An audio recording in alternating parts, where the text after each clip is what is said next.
Bismillahirrahmanirrahim. Assalamualaikum warahmatullahi wabarakatuh. Bihamdillahi wassalatu wassalamu ala rasulillah wa ala alihi wa sahbihi wa mawalah wa la hawla wa la quwata illa billahi wa ba'du.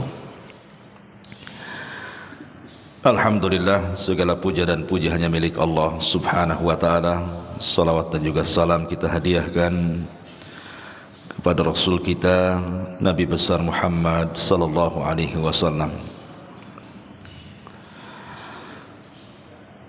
Jamaah salat subuh yang dimuliakan Allah subhanahu wa ta'ala, kajian di pagi hari ini kita akan membahas 11 perkara atau 11 amalan yang kalau kita lakukan pahalanya sama dengan haji dan juga umrah. Kita tahu bahwa keutamaan haji dan umrah itu besar, terutama haji. Karena Nabi SAW mengatakan al-hajjul mabrur laisa lahul jaza illal jannah. Haji yang baik itu tidak ada balasan yang setara kecuali sorga. Maka Nabi SAW mengatakan, barang siapa yang haji dan dia tidak melakukan perbuatan fasik ataupun tidak mengeluarkan kata-kata kotor, kharaja kayaumin waladathu ummuhu, maka dia pulang seperti bayi yang baru dilahirkan, artinya tidak punya dosa. Dan banyak lagi keutamaan haji. Bahkan kalau seandainya seseorang meninggal saat haji, maka dia diwafatkan dalam kondisi husnul khatimah. Sebagaimana di zaman Nabi SAW pernah ada seseorang yang sedang berhaji bersama Rasul, kemudian terjatuh dari untanya kemudian meninggal. Maka Nabi SAW mengatakan, yub'atsu yaumal qiyamati mulabbiyan, maka dia akan dibangkitkan pada hari kiamat sedang bertalbiyah, labbaik Allahumma labbaik. Tetapi ada orang-orang yang memang tidak Allah subhanahu wa ta'ala takdirkan mampu haji. Karena haji ini perlu adanya kemampuan, banyak biaya. Bukan hanya biaya yang banyak, perlu juga kesehatan. Karena ada orang yang punya uang setruk pula dia, tak bisa haji juga.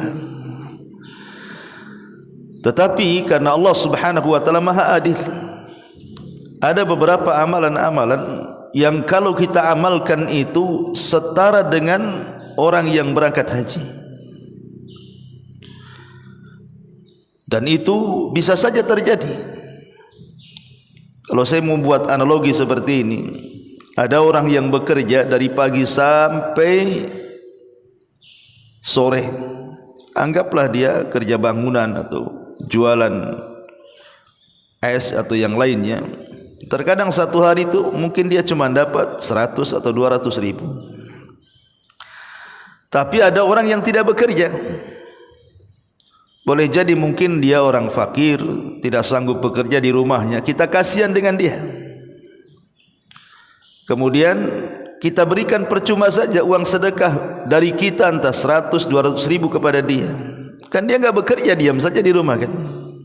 Tapi sama-sama dapat uang 200 ribu juga.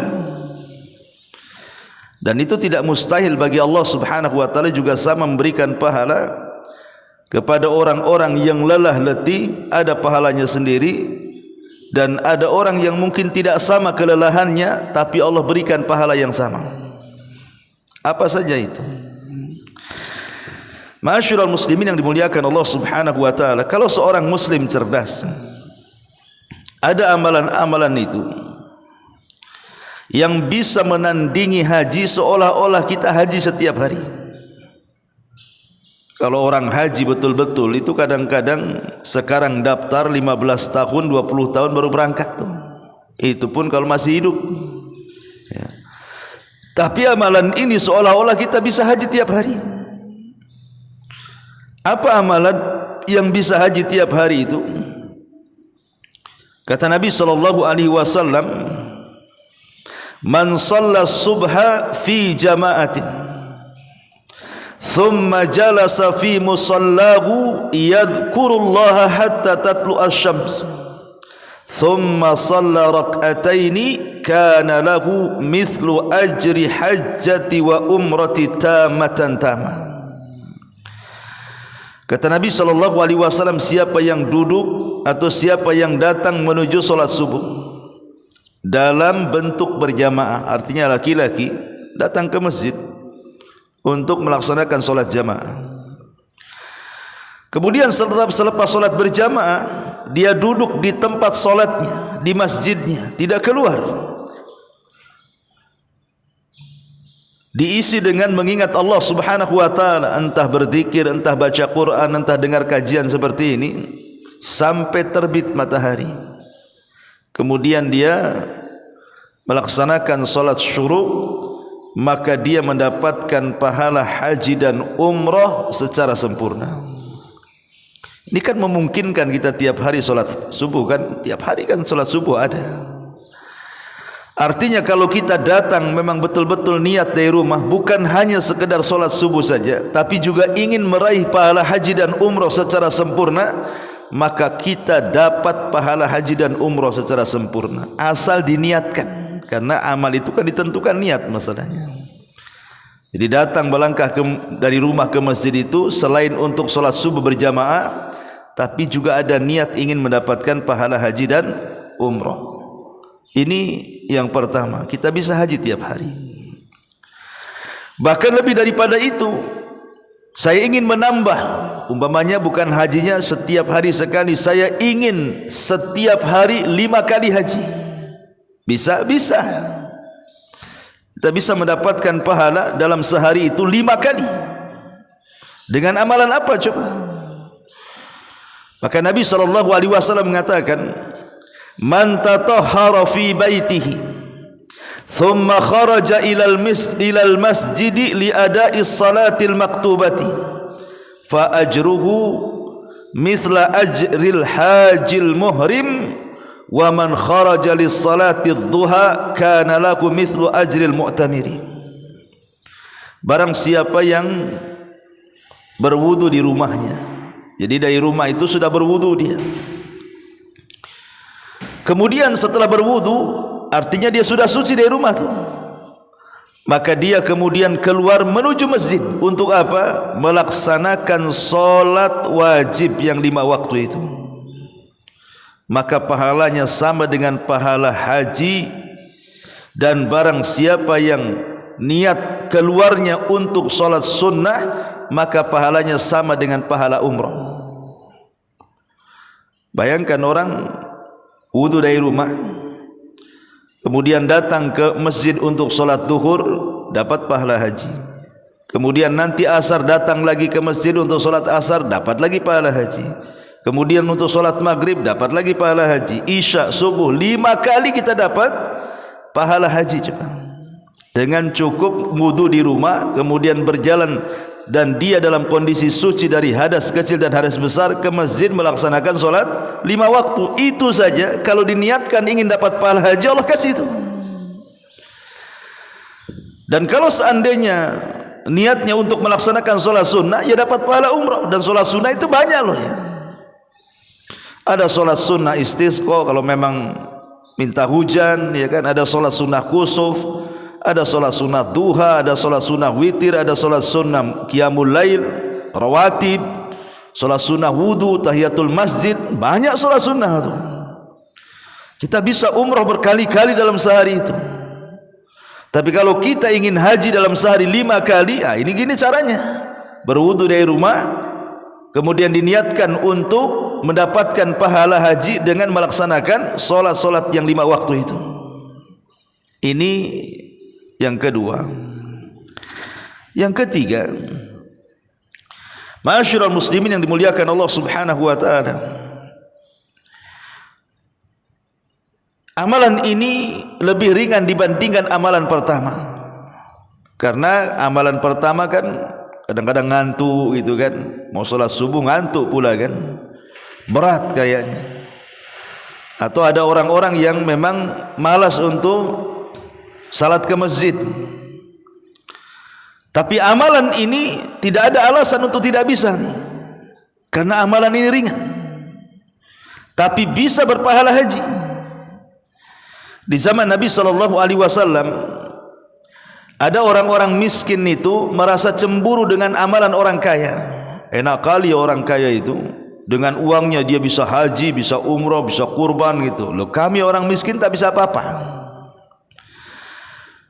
Maka disebutkan dalam hadis Abi Hurairah radhiyallahu an, datang fuqara kepada Nabi SAW dan mengatakan, "Dhahaba ahlud duthur bil ujur." Rasul, enak kali ya, pemilik-pemilik harta itu membawa pahala yang kami tidak bawa, katanya. Kemudian mereka mengatakan, "Yusalluna kama nusalli wa yasumuna kama nasumun wa lahum fadlu amwalin yahujjuna biha wa ya'tamirun wa yujahiduna wa yatasaddaqun." Lihat kami wahai Rasul, kami orang miskin, tapi si fulan itu orang kaya. Dengan kekayaannya dia mendapatkan keutamaan kekayaan, bisa haji dengan hartanya, bisa umrah dengan hartanya, bisa berjihad dengan hartanya, bisa sedekah dengan hartanya. Lah kami ini tak bisa apa-apa karena tak punya harta. Maka Nabi SAW mengatakan, "Ala uhaddithukum bimalin law akhadtum bihi lahiqtum man sabaqakum." Maukah kuhabarkan kepada kalian, kata Rasul, dengan sebuah harta, kalau kalian mengambilnya, kalian juga sama mendapatkan apa yang mereka dapatkan, katanya. Maka orang-orang fakir ini mengatakan, "Bala ya Rasulullah, tentu wahai Rasul, apa itu?" Maka Nabi SAW mengatakan, "Tusabbihuna wa tuhammiduna wa tukabbiruna khalfa kulli salatin thalathan wa thalathin." Kalian mengucapkan tasbih, mengucapkan tahmid, mengucapkan takbir setiap selesai solat 33 kali. Tasbih 33 kali, tahmid 33 kali, takbir 33 kali. Kan ini amalan zikir, ikhwan. Orang juga bisa melakukannya kan. Banyak orang solat di rumah. Bagi yang berpendapat lah ya, umpamanya solat jamaah itu sunnah muakkad bagi dia. Tapi bagi yang berpendapat solat jamaah itu wajib, ya ke masjid kan itu. Tapi bagi yang berpendapat orang-orang yang mengatakan solat jamaah itu sunnah muakkadah, kemudian dia solat di rumah, atau mungkin wanita-wanita yang tidak bisa ke masjid, dia bisa mengambil pahala haji seperti pahala orang-orang kaya yang berhaji kan. Dengan cara apa? Baca saja tasbih, takbir, tahmid 33 kali kan itu. Maka dia sudah mendapatkan pahala haji secara sempurna. Mudah, karena orang berzikir itu tanpa harus menggerakkan badan. Duduk saja kita katakan subhanallah, subhanallah, Allahu akbar, Allahu akbar, alhamdulillah, alhamdulillah. Semua orang bisa melakukannya, ikhwan. Makanya zikir itu amalan ringan yang tidak berbiaya, tidak bertenaga, dan tidak dilingkupi waktu dan juga tempat. Semua orang bisa berzikir. Anak-anak bisa berzikir, orang tua bisa berzikir, laki-laki bisa berzikir, perempuan bisa berzikir, semua orang bisa berzikir. Tapi lihat amalannya luar biasa ya. Ini yang ketiga. Kemudian yang keempat, lebih ringan lagi. Saya ingin mendapatkan pahala haji, ada lagi lebih ringan lagi. Dengan cara apa? Dengan cara mendoakan saudaranya supaya bisa haji. Umpamanya antum punya saudara, mungkin kalau antum haji mustahil lah, gaji saja tidak cukup, jangankan haji, mau jalan-jalan ke Barelang pun tak bisa ya. Mau makan enak saja di restoran tu tak bisa gitu ya. Paling tinggi ya nasi uduk, mie ayam gitu kan. Tapi antum punya saudara, boleh jadi saudara antum itu kaya, tapi belum dapat hidayah pergi haji. Maka antum doakan tuh, mendoakan saudara antum yang mungkin dilebihkan hartanya, dilebihkan dengan kekayaannya sehingga dia bisa haji. Cukup mendoakan saja, ya Allah, mudah-mudahan si fulan itu bisa haji dengan kekayaannya. Hanya mendoakan saudaranya supaya dia bisa haji, kemudian betul-betul dia haji, maka kita yang mendoakan dia haji itu sama pahalanya. Kata Nabi SAW, da'watul mar'i mustajabatun li akhihi bi dhahril ghaibi inda ra'si malakun yu'amminu ala du'aihi kullama da'alahu bi khairin qala amin walaka bimithli. Doa seseorang itu mustajab kalau diberikan kepada saudaranya bi dhahril ghaib, ketika saudara yang antum doakan itu tidak tahu. Kita mendoakan itu dia enggak tahu. Ya. Maka setiap seseorang di kepalanya ada malaikat mengaminkan doanya. Setiap dia doa kepada saudaranya dengan kebaikan, maka malaikat akan mengatakan amin, dan engkau mendapatkan permintaan kepada saudaramu dengan permintaan yang sama. Jadi kalau doamu mendoakan haji, berarti engkau akan dapat pahala haji. Kalau doamu supaya saudaramu berumrah, maka engkau dapat pahala umrah, dan begitu seterusnya. Cukup mendoakan saja. Itu kalau yang antum doakan satu orang tuh setiap harinya. Bagaimana kalau antum doakan satu kampung? Ya Allah, mudah-mudahan satu kampung Beliung ini, ya gitu ya, saya doakan semua haji. Orang Beliung tidak tahu antum berdoa tuh. Rupanya adalah 1-2 orang yang haji itu. Antum dapat pahalanya tuh. Karena setiap hari itu ada malaikat di atas kepala mengaminkan doa kita kepada saudara kita, dan apabila kemudian dia melakukan apa yang kita doakan, maka malaikat mengatakan walaka mithlu, maka engkau juga dapat pahala yang sama dengan dia, katanya. Cukup berdoa saja. Ya. Ma'asyiral muslimin yang dimuliakan Allah Subhanahu wa taala. Bahkan kita bisa haji dalam rumah kita dengan cara apa? Birrul walidain. Berbuat baik kepada orang tua itu pahalanya sama dengan haji dan umrah. Dari Anas ibn Malik radhiyallahu an, Nabi SAW pernah berwasiat kepada seseorang untuk berbuat baik kepada ibunya. Kemudian Nabi SAW mengatakan pahala berbuat baik kepada ibunya sama dengan haji, umrah, dan juga berjihad di jalan Allah. 3 pahalanya. Orang yang berbuat baik kepada orang tua, dia dapat pahala haji, dapat pahala umrah, dapat pahala jihad. Luar biasa. Ya. Ma'asyiral muslimin yang dimuliakan Allah Subhanahu wa taala, termasuk juga jabrul khawatir wa qada'ul hawaijin nas. Kita datang menghibur saudara kita yang sedang kesulitan. Kita membantu saudara kita yang sedang kesusahan, maka itu juga pahalanya sama dengan haji dan umrah. Hasan al-Basri rahimahullahu ta'ala mengatakan, masyuka fi hajatin, masyuka fi hajati akhikal muslim khairun laka min hajatin ba'da hajah. Berjalan kakimu menuju saudaramu yang sedang kesulitan untuk kalian tolong, maka itu lebih baik bagimu dibandingkan haji setelah haji. Orang ini sudah haji lagi, sudah haji lagi, maka tidak perlu. Kan ada orang yang kepengen haji pada sudah haji kan, padahal ada tetangganya yang miskin yang perlu bantuan kita.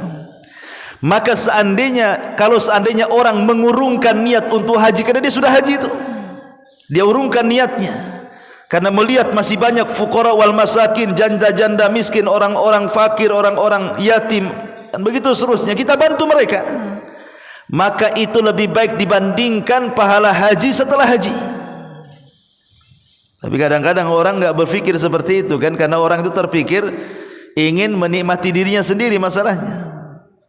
Lain Ustaz, kalau pahala haji kurang nikmat, tapi kalau haji betul itu memang nikmat kan? Iyalah betul ya.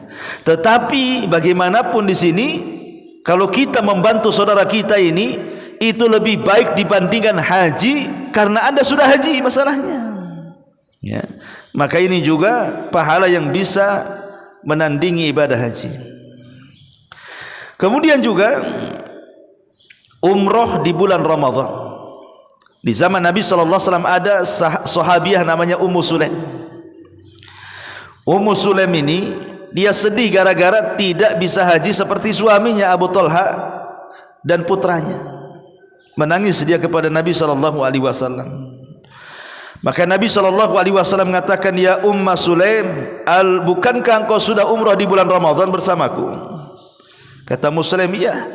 Maka Rasul mengatakan, al-umratu fi Ramadan ta'dilu hajjata ma'i. Umrah di bulan Ramadan sama pahalanya dengan haji bersamaku.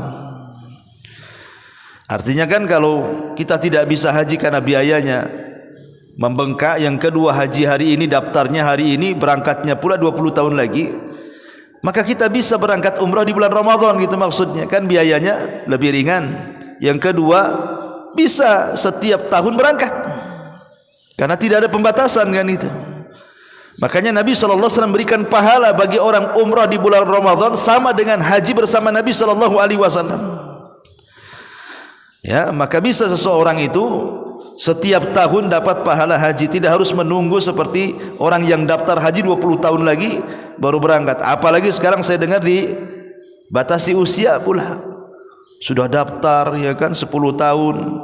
Masalahnya daftarnya usianya 70 tahun pula kan gitu. Nanti ke 20 tahun tu berarti sudah 90 tahun tu jatuhnya kan. Pemerintah batasi umur, tak jadi haji dia kan. Tapi sekali lagi, tidak perlu kecil hati. Walaupun anda tak jadi haji, ada amalan-amalan yang bisa menandingi ibadah haji. Ya. Bahkan bukan hanya sekedar itu, niat ingin haji saja itu sudah dapat pahala haji. Niat kita loh ingin haji, hanya semata-mata niat gitu ya, ingin pergi haji itu sudah dapat pahala haji. Seperti dengan cara apa? Dengan cara ghibtah. Seperti yang kemarin kita sudah jelaskan kan, ada tetangga kita, dia pergi haji, pergi umroh enak kali, kayaknya tidak beban karena banyak uangnya. Kita pula tak ada uang, kayaknya mustahil kalau saya haji dan umroh. Tapi cukup mengatakan, ya Allah, kalau aku seperti dia, aku pun akan haji dan umroh seperti dia. Itu sudah dapat pahala haji dan umroh tuh. Cukup mengatakan seperti itu, kan ringan sekali. Ya, ma'asyiral muslimin yang dimuliakan Allah Azza wa Jalla, termasuk juga tawakuf an idza'in nas afdalu hajjatin. Qala Fudail ibn Iyad rahimahullahu ta'ala, ma hajja wala ribat wala jihad asyad min habsil lisan. Seseorang berusaha untuk diam, tidak menyakiti orang. Lisan kita itu dikunci, tidak mau menyakiti orang, tidak dengan ghibah, tidak dengan namimah, tidak dengan kata-kata kotor, kata-kata hina, kata-kata merendahkan. Pokoknya berhenti. Dia tidak punya keinginan untuk menyakiti orang. Itu lebih afdal dibandingkan jihad, dibandingkan haji. Kata Fudail ibn Iyad, tidaklah pahala haji, tidaklah pahala jihad, tidaklah pahala orang yang menjaga perbatasan negara Islam, asyad, lebih besar pahalanya, min habsil lisan, dibandingkan seseorang memenjarakan lisannya. Ini kata siapa? Fudail ibn Iyad rahimahullahu ta'ala. Jadi kalau kita memenjarakan lisan kita untuk tidak ghibah, untuk tidak namimah, untuk tidak mengeluarkan kata-kata kecuali yang santun, itu lebih besar pahalanya dibandingkan orang yang haji. Karena banyak orang-orang yang haji itu pulang lisannya pula tak seperti Pak Haji atau Bu Hajah kan itu. Ma'asyiral muslimin yang dimuliakan Allah Subhanahu wa ta'ala, ini juga termasuk amalan yang amalan itu juga bisa sebanding bahkan lebih dibandingkan ibadah haji. Kemudian juga termasuk solat Jumat, termasuk juga menghadiri solat Jumat. Berdasarkan perkataan Sa'id bin Musayyib, seorang pemimpin tabi'in, syuhu anna syuhudaka lis salatil jum'ah ya'dilu hajjata tatawu'in. Hadir kamu di solat Jumat itu sebanding dengan haji sunnah. Maksudnya haji sunnah itu haji setelah haji. Kalau haji pertama kan wajib, kalau haji lagi itu sunnah, haji lagi sunnah gitu. Karena haji itu wajib satu kali saja. Kalau dia ulangi lagi hajinya 2 kali 3 kali, itu hukumnya sunnah saja. Lah kata Sa'id bin Musayyib, kalau seandainya kita hadir di solat Jumat itu, maka itu sebanding dengan orang yang melaksanakan haji sunnah, artinya haji setelah haji. Dan Sa'id bin Musayyib seorang ulama tabi'in, pemimpinnya para tabi'in. Dia menikah dengan salah satu putri daripada Abi Hurairah radhiyallahu anhu. Ini termasuk juga ada wajibatil wadhifati wal watani wad dini wan nasi afdalu hajjah. Melaksanakan kewajiban seperti Anda ingin menafkahi keluarga. Keluar itu betul-betul bekerja ingin menafkahi keluarga, ya, atau membela watan, membela negara, atau membela agama, ya, maka itu afdal dibandingkan haji. Jadi kalau seandainya kita ini keluar rumah, ada yang kerja ngangkut galon gitu ya, ada yang kerja ya aluminium, ada yang kerja es cincau, jualan es cincau, ada yang kerja tukang bangunan, ada yang kerja. Pokoknya niat keluar rumah itu memang ingin menafkahi keluarga. Maka keluarnya itu lebih afdal dibandingkan haji itu. Itu kata para ulama seperti itu. Jadi lihat, sebenarnya kalau orang itu cerdas, banyak sebenarnya pahala-pahala yang kita dapatkan dan sebanding dengan pahala haji dan umrah. Tetapi sekali lagi semua tawakuf kepada niat, ingat ya, harus diniati itu. Kalau hanya keluar gitu saja nggak dapat apa-apa lah ya kan. Harus dari rumah itu sudah ada niat tuh, seperti orang datang sholat subuh atau datang sholat 5 waktu atau hendak bertasbih atau umrah di bulan Ramadan, harus ada niat kita ingin dapat pahala haji. Karena Nabi SAW mengatakan innamal a'malu bin niat, sesungguhnya amal itu ditentukan dengan niat. Wa innamal likulli imri'in ma nawa, dan seseorang itu akan diganjar sesuai dengan niat yang diniatkan dia. Ini diantara amalan-amalan yang sebanding dengan haji. Wallahu a'lam bishawab. Mudah-mudahan ada manfaatnya. Subhanaka bihamdika asyhadu an la ilaha illa anta astaghfiruka wa atubu ilaik. Allahu ta'ala alam. Assalamualaikum warahmatullahi wabarakatuh.